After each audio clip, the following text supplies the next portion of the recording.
So the book that I have with me is this book, um, "Movable Feast" by Ernest Hemingway. And instead of doing the review, I thought that I should be reading the text, the actual text of the book. The title of the book i- is explained on the very first page, not even on first page, but a verse he wrote to his friend, which explain the title of the book. This is the this is he wrote to his friend.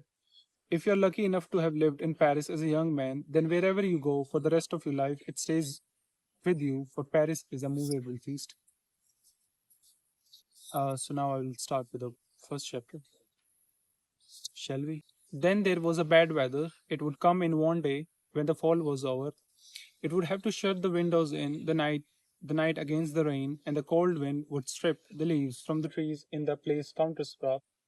The leaves lay sodden in the rain, and the wind drove the rain against the big green autobus at the terminal, and the Cafe des Amateurs was crowded, and the windows misted over from the heat and the smoke inside. It was a sad, evilly run cafe where the drunkards of the quarter crowded together, and I kept away from it because of the smell of the dirty bodies and the sour smell of the drunkenness. The men and the women who frequented the amateurs stayed drunk all of the time, or all the time they could afford it, mostly on wine which they bought by half liter or liter. Many strangely named adaptives were advertised, but few people could afford them expect as a foundation to build their wine drunks on. The women drunkards were called pauvrots, which meant female rummies. The Café de Amateur was a cesspool of the Rue Moyfretard, that wonderful, narrow, crowded market street which lead into the place counterscarp, the squat toilets of the old apartment houses, one by the side of the stairs on which floor with the two clated cement shoed up um elevations on each side of aperture so the loctire would not slip, emptied into cesspools, which were emptied by pumping into horse-drawn tank wagons at night. In the summertime, with all windows open, we would hear the pumping and the odor was very strong. The tank wagons were painted brown and saffron color, and in the moonlight, when they walked the Rue Cardinal Lemon, their wheeled horse-drawn cylinders looked like Drake paintings. No one emptied the Café des Amateurs, though it yellowed posters stating the terms and penalties of the laws against drunkenness, drunkenness was as a fly blown and disregarded as its clients were constant and ill-smelling. All of the sadness of the city came suddenly with the first cold rains of winter, and there were no more tops to the high white houses as you walked, but only the wet blackness of the street, and the closed doors of the small shops, and the herb sellers, the stationery and the newspaper shop, the midwives, the second class, and the hotel Verlaine had died where I had a room on the top floor where I walked.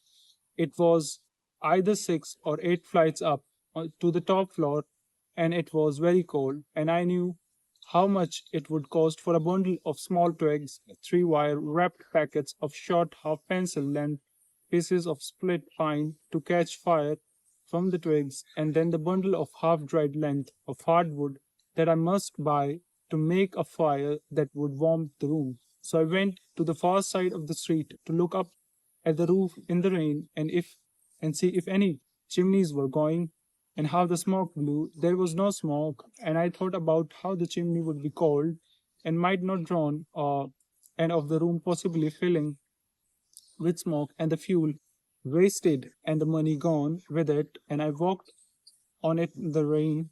I walked down past the Lissy Henry Quarter and the ancient church of Saint Etienne du Mont and the windswept place du Pantheon and cut in for shelter to the right and finally came out on the lee side of Boulevard St. Michael and walked on down it past the Cluny and the Boulevard St. Germain until I came to a good cafe that I knew on the street St. Michael. It was a pleasant cafe, warm and clean and friendly, and I hung up my old waterproof proof on coat rack to dry and put my worn and weathered felt hat on the rack above the bench and ordered a cafe au lait. Waiter brought it, and I took out a notebook from the pocket of the coat and the pencil and started to write. I was writing about up in Michigan, and since it was a wild, cold, blowing day, it was that sort of the day in the story. I had already seen the end of the fall come through boyhood, youth, and youth manhood, and in one place where you could write about it better than in another. That was called transplanting yourself, I thought, and it could be as necessary with the people as others with with other sorts of growing things. But in the story, the boys were drinking, and this made me thirsty, and I ordered a rum, St. James. This tasted wonderful on the cold day, and kept on writing, feeling very well and feeling the good Martin Kiss rain, Martin Martin Q rum, warm all through all through my body and my spirit. A girl came in the cafe and sat by herself at a table near the window. She was very pretty, with a face fresh as a newly minted coin, if the minted coin in smooth flesh, with rain freshened skin, and her hair was black as a crow's wing and cut sharply and diagonally across her cheek. I looked at her and she disturbed me and made me very excited. I wished I could put her in the story or anywhere, but she had placed herself so she could watch the street and the entry. I knew she was waiting for someone. So I went on writing. The story the story was writing itself and I was having a hard time keeping up with it. I ordered another rum, St. James, and I watched the girl whenever I looked up or when I sharpened the pencil with the pencil sharpener with the saving pearlings into the saucer under my drink. I have seen you, beauty, and you belong to me now. Whoever you are writing for, or if I never see you again, I thought, you belong to me, and all Paris belong to me, and I belong to this notebook and this not and pencil and this pencil. Then I went back to writing, and I entered far into the story and was lost in it. I was writing it now, and it was not writing itself, and I did not up I did not look up,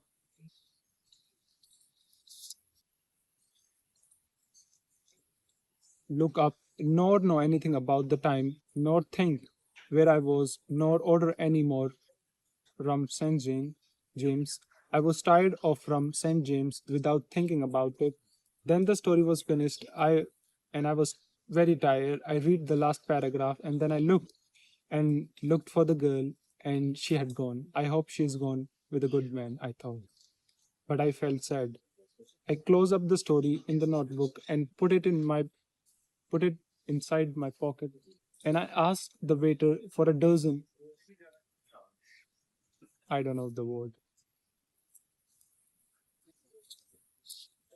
and a half carafe of the dry white wine they had there. After writing a story, I was always empty and both sad and happy, as though I had made love, and I was sure this was very good story, although I would not know truly how good until I read it over the next day. As I ate the oyster with very strong taste of the sea and very faint metallic taste that that the cold white wine washed away, leaving only the sea taste and the succulent texture. And as I drank their cold liquid from the each shell and washed it down with the crisp taste of the wine, I lost the empty feeling and began to be happy and to make plans. Now that the bad weather had come, we could leave Paris for a while and for a place where this rain would be snow coming down through the pines and covering the roads and the high hillside and at an altitude where we would hear it creak as we walked home at night. Below Les Aventus, there was a chalet where the pension was wonderful and where we would be together and have our books and at night be warm in bed together with the windows open and the stars bright. That was where we could go. Traveling third class on the train was not expensive. Pension cost very little more than we spent in Paris. I would give up the room in hotel where I wrote, and there was only the rent of 74 Rue Cardinal Lemon, which was nominal. I had written journalism for Toronto, and checks for that were due. I could write that anyway. I could write that anywhere under any circumstances, and we had no money to make the trip. Maybe away from Paris, I could write about Paris, as in Paris I could write about Michigan. I didn't know I did not know it was too early for the book for that because I didn't know Paris well enough. But that was how it worked out eventually. Anyway, we would go if my wife wanted to, and I finished the oyster and the wine and paid my score in the cafe and made it shortest way back up the Montague Saint Genevieve, Genevieve through the rain. This was now my local weather and not something that changed your life. To the flat at the top of the hill, I think it would be wonderful. Tidy, my wife said. She had a gently model face, and her eyes and her smile lighted up at the dish at decisions as though they were very rich presents. When should we leave? Whenever you want. Oh, I want right now. Didn't didn't you know? Maybe it will be fine and clear when we come back. It can be very fine when it is clear and cold. I'm sure it will be, she said. Weren't you good to think of going to? Second chapter. When we come back to Paris, it was clear and cold and lovely. The city had accommodated itself to winter.